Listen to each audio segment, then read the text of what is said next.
ত্রিপুরা পরিবহন দপ্তর ও সড়ক পরিবহন নিগমের উদ্যোগে আগরতলার রাধানগরে হেলমেট বিতরণ করা হয়। এই দিনের অনুষ্ঠানে উপস্থিত ছিলেন রাজ্যের পরিবহন পর্যটন দপ্তরের মন্ত্রী সুশান্ত চৌধুরী সহ প্রশাসনিক আধিকারিকরা। পরিবহন দপ্তর ও ত্রিপুরা সড়ক পরিবহন নিগমের উদ্যোগে শুক্রবার আগরতলার রাধানগরে হেলমেট বিতরণ করা হয়। এই দিনের হেলমেট বিতরণী অনুষ্ঠানে উপস্থিত ছিলেন রাজ্যের পরিবহন পর্যটন দপ্তরের মন্ত্রী সুশান্ত চৌধুরী, ত্রিপুরা সড়ক পরিবহন নিগমের চেয়ারম্যান বলাই গোস্বামী, রাজ্য প্রদেশ বিজেপির সহ সভানেত্রী পাপিয়া দত্ত, কর্পোরেট শান্তনা সাহা সহ পরিবহন দপ্তরের অন্যান্য আধিকারিকরা। এদিন পরিবহন মন্ত্রী সুশান্ত চৌধুরী বাইক চালকদের বিনামূল্যে হেলমেট পরিয়ে দেন। এই দিনের হেলমেট বিতরণ সম্পর্কে বলতে গিয়ে পরিবহন দপ্তরের মন্ত্রী সুশান্ত চৌধুরী বলেন, প্রতি বছর যান দুর্ঘটনায় প্রচুর মানুষের প্রাণহানি ঘটে। বাইক চালকরা যাতে হেলমেট পরে যান চলাচল করেন তার জন্য জনগণকে সচেতন করাই হলো মূল উদ্দেশ্য। পরিবহন দপ্তরের উদ্যোগে এবং টিআরটিসিকে সঙ্গে নিয়ে রাস্তার যে যাত্রীরা রয়েছেন, যারা মোটর বাইক নিয়ে বিনা হেলমেটে চলাফেরা করছেন, তাদেরকে হেলমেট বিতরণের একটা কর্মসূচির আয়োজন করা হয়েছে।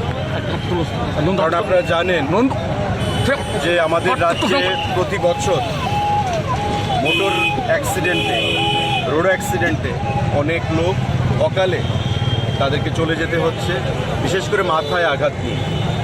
এবং একটা পরিবারের যখন মাথায় আঘাত নিয়ে কারোর মৃত্যু ঘটে, সেই পরিবার সর্বশান্ত হয়ে যায় চিকিৎসা পরিষেবা করাতে গিয়ে। সেটা আমরা বিগত দিনেও লক্ষ্য করেছি এবং তার জন্যে আমাদের দপ্তরের তরফ থেকে প্রতি বছরই সড়ক সুরক্ষা সপ্তাহ পালন করা হয়ে থাকে। প্রায় 700 থেকে 750 মোটর বাইক অ্যাক্সিডেন্ট বা যানবাহন অ্যাক্সিডেন্ট ত্রিপুরা রাজ্যে প্রতি বছর ঘটে, যার মধ্যে প্রায় 200 থেকে 250 ফ্যাটাল অ্যাক্সিডেন্ট হয় এবং তাদের মৃত্যু ঘটে। এটা বিশাল সংখ্যা। তো সেই সংখ্যাটা আমরা কমিয়ে আনতে চাইছি। আজকে একটা গুড জেস্চার আমরা পরিবহন দপ্তরের তরফ থেকে, এখানে টিআরটিসির চেয়ারম্যানও আছেন বলাইবাবু, আমাদের পরিবহন দপ্তরের commissioner, additional secretary, SP traffic আছেন, সবাই মিলে আমরা মানুষকে এই বার্তা দিতে চাইছি।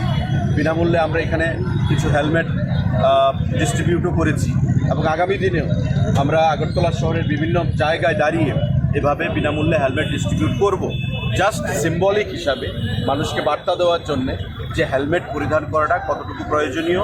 এবং আগামী দিনে এই হেলমেট পরিধানের মাধ্যমে আমি আমার নিজেকে শুধু বাঁচাতে পারবো না অ্যাক্সিডেন্ট থেকে, আমি আমার পরিবারকে বাঁচাতে পারবো এবং অন্যকেও হেলমেট পরিধান করার জন্য উদ্বুদ্ধ করতে পারবো, উৎসাহ যোগাতে পারবো। আজকে এই উদ্দেশ্য নিয়েই আমাদের এই কর্মসূচি আজকে পালন করা হচ্ছে। আপনারা দেখতে পাচ্ছেন, আমরা রাস্তার মধ্যে দেখলাম যে একটা বিশাল সংখ্যায় মানুষ হেলমেট ছাড়া আসছে মোটর বাইক নিয়ে। এটা ফ্যাশন হতে পারে, এটা সচেতনতার অভাব হতে পারে, অনেক কিছুই হতে পারে। আজকে তার থেকে বেরিয়ে এসে যাতে আগামী দিনে হেলমেট পরিধান করে সে পরিবার থেকে বের হয়, ঘর থেকে বের হয়, এটা আগরতলা শহরে হোক বা শহরের বাইরে হোক, তার জন্য এই বার্তা দেওয়ার জন্য আমরা আজকে পরিবহন দপ্তর থেকে টিআরটিসিকে সঙ্গে নিয়ে আমরা এই হেলমেট বিতরণ কর্মসূচি আয়োজন করছি। Thank you.